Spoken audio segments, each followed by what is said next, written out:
Hello viewer, welcome to my channel. আজ এই ভিডিওতে দেখাবো যে কোনো ধরনের জেপিজি ইমেজ থেকে লেখাগুলোকে কপি করে নিয়ে নতুন করে কিভাবে এডিট করবে। সো আর দেরি না করে দেখে নেওয়া যাক।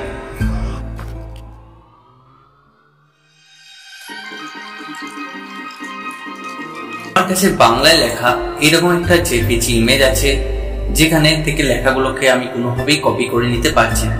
আমি যদি এর উপর রাইট ক্লিক করে কপি করি, এরপর যদি আমরা এখানে ওয়ার্ড ফাইলে গিয়ে এখানে রাইট ক্লিক করে পেস্ট করলে আমরা দেখতে পাচ্ছি আমাদের কাছে সেই ইমেজটাই কপি হয়ে এসেছে, বাট এই লেখাগুলোকে আমরা কোনো কিছু এডিট করতে পারছি না। তো এই সমস্যার সমাধান কি, সেইটাই আমরা দেখে নেব এই ভিডিওতে। তো দেখে নেওয়া যাক। এর জন্য আমরা আমাদের মোবাইল হোক বা কম্পিউটার হোক যে কোনো একটি ব্রাউজার ওপেন করে নেব এবং গুগলের সাইডে যে সার্চ বাই ইমেজ বা লেন্স বলে যে অপশনটি আছে সেই অপশনটিতে ক্লিক করব। ক্লিক করার পর এখানে বলতে আছে আপলোড এ ফাইল। যে ইমেজ ফাইলের টেক্সটটাকে কপি করতে চাইছো সেই ইমেজ ফাইলটা এখানে আপলোড করে দিতে হবে। তো আমরা আপলোড এ ফাইলে ক্লিক করে নিয়ে আমরা সেই ইমেজটিকে এখানে আপলোড করে দেব। তো আমরা এখান থেকে সেই ইমেজটিকে খুঁজে নিয়ে আমরা পেয়ে গেছি এবং ইমেজটিকে আমরা এখানে ওপেন করে আপলোড করে দিচ্ছি। এখানে আপলোড হচ্ছে। আপলোড হয়ে যাওয়ার পর এখানে আমার ইমেজটি শো করছে। এইভাবে লেখাগুলোকে কপি কিভাবে করব, কপি করার জন্য নিচে দিয়ে টেক্সট বলে একটি অপশন দেখতে পাবো, সেই টেক্সট অপশনে ক্লিক করব।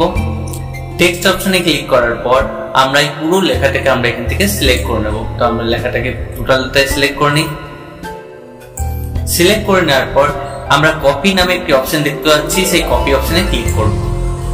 কপি অপশনে ক্লিক করে নিলেই আমাদের কাছে লেখাগুলো কপি হয়ে গেছে। এরপর আমরা আবারও এমএস ওয়ার্ডের ফাইলটি ওপেন করে নেব।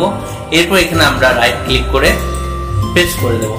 তো আমরা দেখতে পাচ্ছি, এবার আমরা একটু লেখাগুলো একটু বড় করে নিই যাতে বোঝার সুবিধার্থে।